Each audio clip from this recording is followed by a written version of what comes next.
So in this video, we want to talk about how to add a thesis to your introduction.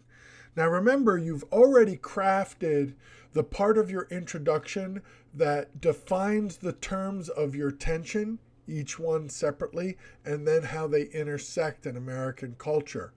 Now, having drafted all of your 5 body paragraphs, you're going to come back and craft a thesis statement that lays out what you actually said about those paragraphs. So the benefit here is we didn't have a thesis first and then try to make everything fit. We did all our analysis and interpretation and then create a thesis that functions as an umbrella for that.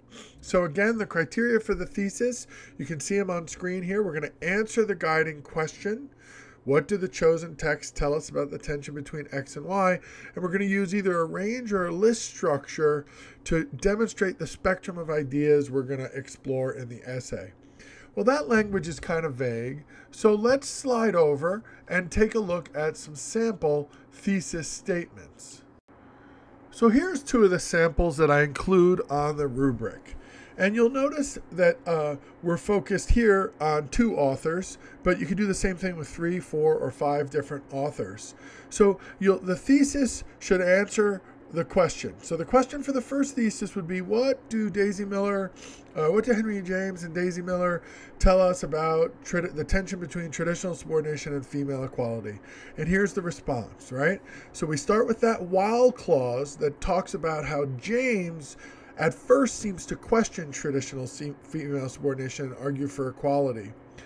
And that Mark Twain seems less committed to that female equality and more committed to traditional female subordination. So in this structure, the first part of the thesis lays out what one author is saying, and the second part of the thesis talks about what a second author is saying. In a way, we're listing all of our arguments here.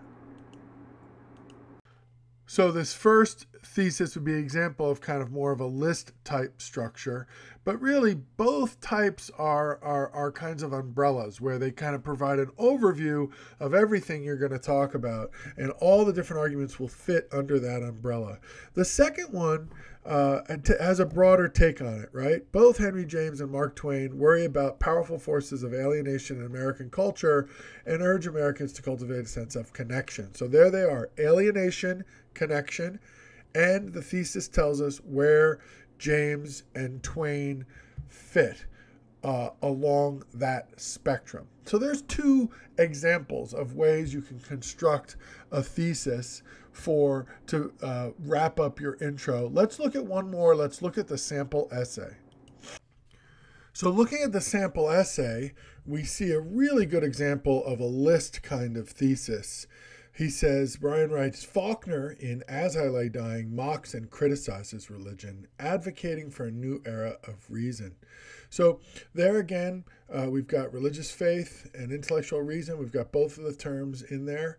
O'Connor, in A Good Man is Hard to Find, argues that grace is everything, and Baldwin in Sonny's Blues argues that neither is sufficient, creating a conversation between the 3 that mirrors the ideological differences within the American population. This is a terrific thesis that lists the 3 texts that are going to be discussed, uses both terms from the tension, and gives you a good sense of the overall argument and direction. Really strong work.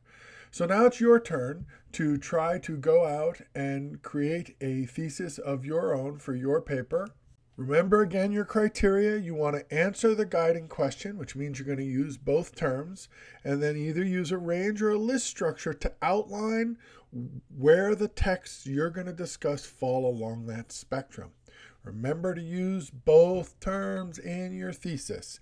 Even if all of your writers are on one side or the other, that's fine, but you want to frame it using both terms.